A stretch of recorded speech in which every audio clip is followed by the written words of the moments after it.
Presiden ke-7 RI Joko Widodo dan PD Perjuangan saling singgung soal KTA yang belum dikembalikan dan pemecatan sebagai kader. PDIP bahkan menyebut tak hanya Jokowi, namun keluarga Jokowi juga bukan lagi kader PDIP. Jokowi sendiri juga bereaksi, menyebut PDIP partai perorangan. Mengapa Jokowi dan PDIP yang sudah berseberangan haluan politik kembali saling ungkit mengenai kartu tanda anggota PDIP? Sudah ada pengamat politik sekaligus Direktur Eksekutif Indo Strategik, Mas Ahmad Khairul Umam. Mas Umam, terima kasih sudah bersama kami di Kompas Petang. Selamat sore, Mbak. Selamat sore, Mas Umam. Ini Pak Jokowi berulang kali menyebut hari ini ya bahwa partainya menjadi partai perorangan. Ini menyindir siapa? Hasto kah, Ibu Mega kah, atau bukan sindiran tapi ada makna tersendiri dari kata yang disampaikan Presiden ke-7 ini? Ya, ada beberapa kemungkinan dari statement dari Pak Jokowi tersebut. Pertama, bisa saja itu adalah ekspresi kepanikan dari Pak Jokowi sehingga memberikan respon jawaban yang tampaknya tidak begitu mudah untuk dicerna, sehingga kemudian beliau menyatakan partai perorangan. Jadi bisa saja ini adalah bagian dari slip of tongue. Tetapi kemungkinan kedua, bisa saja statement itu adalah sebuah ekspresi serangan balik kepada PDIP yang kemudian seolah dianggap sebagai sebuah partai yang berbasis pada personalisasi yang terinstitusionalisasikan ke dalam sebuah partai. Artinya bahwa seolah kelembagaan partai secara utuh, tetapi sebenarnya itu manifestasi dari individu, dari perorangan yang kemudian dijalankan oleh misalnya Bu Mega dan juga terah dari Soekarno misalnya. Nah, oleh karena itu situasi ini yang tampaknya menunjukkan bagaimana tensi dari hubungan atau relasi antara PDIP dengan Pak Jokowi semakin tinggi, terutama pada satu situasi pasca pilkada. Karena tampaknya dari teman-teman PDIP sendiri ketika memasuki proses pemilu, pilpres, masih mencoba untuk menahan diri, bahkan tidak menunjukkan sikap dan juga positioning yang clear untuk memecat atau memberhentikan Pak Jokowi. Tetapi baru kemudian setelah pilkada selesai, praktis tidak ada kompetisi politik lagi, maka kemudian tidak akan ada irisan-irisan terutama dari basis pemilih loyal masing-masing yang berpotensi kemudian mengalami shifting. Nah, inilah kenapa kemudian juga bisa kita pahami mengapa Mas Hasto selaku Sekjen PDIP baru begitu clear menyatakan positioning dari Pak Jokowi yang dianggap sudah tidak lagi menjadi bagian dari keluarga besar PDIP. Tapi gini Mas Umam, jika Anda menyebutnya ini ada bagian kemungkinan kepanikan atau slip of tongue atau mungkin serangan balik, tapi mengapa Pak Jokowi ini juga melontarkan bahwa dirinya masih menyimpan KTA PDI Perjuangan dan isu ini kembali diangkat seperti itu? Ya, barangkali Pak Jokowi sendiri masih membuka ruang komunikasi dengan elemen-elemen di dalam PDIP yang masih memiliki semacam potensi kemungkinan untuk bergabung atau bahkan dimaafkan dalam proses politik yang tampaknya memang masih menimbulkan luka-luka politik yang begitu dalam. Nah, oleh karena itu ekspresi atau barangkali juga informasi yang cukup jujur, genuine, yang mengatakan bahwa beliau masih menyimpan KTA PDIP bisa dimaknai sebagai sebuah bentuk keberpihakan secara tidak langsung bahwa I am still part of PDIP. Apakah itu yang dari PDIP? Begini Mas Umam, jika memang Pak Jokowi masih membuka pintu untuk partai PDI Perjuangan seperti itu, apakah ini yang juga menjadi penyebab alasan hingga saat ini Pak Jokowi belum menentukan harus berlabuh ke partai mana?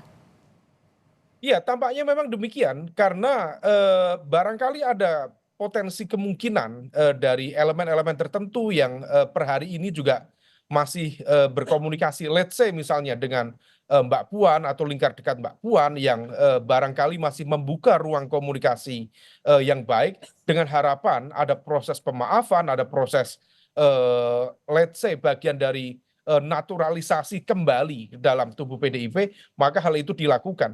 Tetapi kalau misal kemudian begitu positioning dari PDIP, dari DPP clear, Mas Hasto menyatakan sikap secara clear, kemudian Pak Komarudin Watubun juga menyatakan secara clear untuk mengembalikan KTA PDIP, maka itu adalah sebuah ekspresi bentuk pemecatan secara terbuka di hadapan masyarakat, di hadapan publik.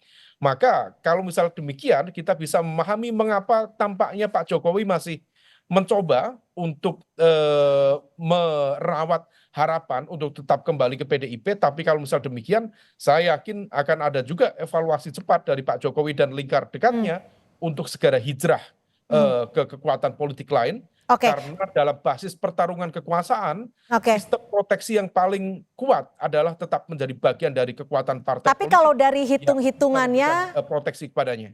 kalau dari kalkulasi politiknya, mana yang lebih butuh nih? Dari figur ketokohan, PDI Perjuangan yang lebih membutuhkan Pak Jokowi, atau Pak Jokowi yang lebih membutuhkan PDI Perjuangan sebagai wadah politiknya? Iya, kalau misal per hari ini semuanya sudah tidak bisa dihitung karena statement dari Mas Hasto, saya pikir itu adalah mengkonfirmasi cerai talak 3 yang sudah tidak bisa dibangun lagi antara relasi PDIP dan juga Pak Jokowi. Nah, oleh karena itu kalau misal kemudian sudah dinyatakan secara terbuka seperti ini dan implikasinya sudah kemana-mana, termasuk juga positioning PDIP yang juga terdampak dalam pilkada kemarin, di mana basis kekuatan Jawa, misalnya di Jawa Tengah, kemudian di Jawa Timur mengalami kekalahan yang cukup telak, maka yang bisa dilakukan Pak Jokowi adalah move on, mencoba berhitung. Kalau misal bukan PDIP, lalu partai mana lagi yang kemudian bisa menjadi rumah besarnya. Dan ini saya pikir sudah tidak ada celah lagi bagi PDIP untuk membuka itu. Siapa yang butuh? Dua-duanya sudah selesai. Sudah selesai. Tapi kalau ini cerai talak 3, bisa dikatakan atau bisa diartikan tidak ada kemungkinan untuk bersatu kembali. Tapi jika bicara soal politik, tidak ada musuh yang menjadi sahabat, tidak ada sahabat yang menjadi musuh. Bagaimana Anda melihat ini? Betul sekali, tetapi dalam prosesnya tentu dibutuhkan sebuah fase-fase yang cukup natural untuk melakukan rekonsiliasi, melakukan muhasabah satu sama lain sehingga kemudian bisa tersambung kembali basis cara pandang, visi, pemikiran hingga kemudian kembali menjadi bagian dari keluarga besar. Tetapi kalau misal kemudian perpecahan kongsi kemarin disebabkan oleh sebuah dinamika politik yang cukup besar, juga melibatkan ego besar dari masing-masing kekuatan, maka yang bisa dilakukan untuk menyatukan adalah harus ada momentum besar dan situasi yang cukup fundamental sehingga kemudian ada titik temu yang mempertemukan antara Jokowi dan juga PDIP. Kita lihat perkembangannya menjelang menuju ya proses di pasca pemerintahan baru sampai kemudian nanti di 2029 bisa saja keduanya bersatu, tapi per hari ini indikasi dan juga potensi itu tidak mungkin kembali seperti itu ya. Tapi Mas Umam, kalau tadi di awal Anda menyebut partai menjadi perorangan, Anda menyebut juga ini bisa jadi merupakan serangan balik Pak Jokowi. Serangan baliknya tuh kemana? Ke PDIP kah? Ke Ibu Mega kah? Atau ke Pak Hasto yang sempat memberikan statement ketegasan itu? Saya pikir PDIP, Bu Mega, Mas Hasto itu adalah satu nafas yang sama.